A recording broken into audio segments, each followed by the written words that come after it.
Absolutely. There has been, unfortunately, some projects that failed during the previous legislation, where there was some protection, but not a lot of protection under the regs, and most of those protections was under the Securities and Exchange Commission.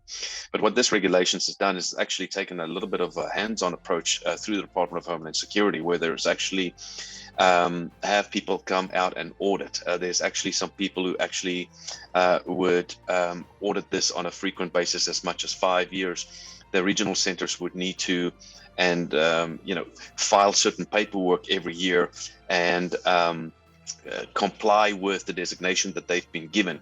So quite a lot of measures has been put in place in order to protect you as a foreign investor who's not in the United States, may not be in the United States, to protect you from an investment and or a project that may fail, in order to help you move to a different project, as a for instance. So this is very good news. How is that funded? Because USCIS is a fee-driven agency. It's not necessarily covered by the government.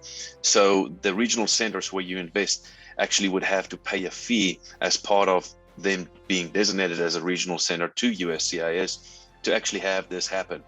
This is not uncommon necessarily, maybe just on a bigger scale, but it's not uncommon with regards to immigration. There's certain visa categories too, where USCIS will actually send agents out to an employer to actually see whether or not the guy is working there, to see what the circumstances are, under which the guy is working, and so on and so forth. So these integrity measures is kind of being borrowed from some other visa categories and implemented in here, that I think is extremely helpful. Now, the only thing that I think here that may ultimately cause, I think, some debate is the fact that USCIS now, or the Department of Homeland Security, is now specifically tasked to designate what a TEA is. A TEA was previously designated by an economist and someone who would actually, and the local and state legislators to determine what that TEA is.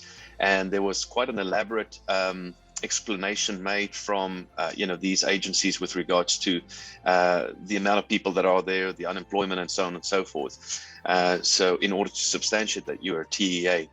Now, I think the main reason why Department of Homeland Security has taken that into their hands is because you had some fancy New York lawyers that will draw fancy lines into Brooklyn and then include downtown Manhattan as a TEA in order to get projects done over there.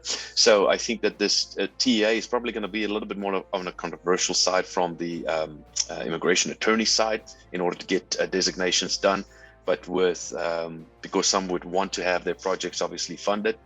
And some, may argue that the TEA designated by the Department of Homeland Security may not necessarily meet their definition, but we'll see as we move forward. At least the projects that we are working on with Stuart and them all meet the current definition on the new TEA. So happy to move forward on those.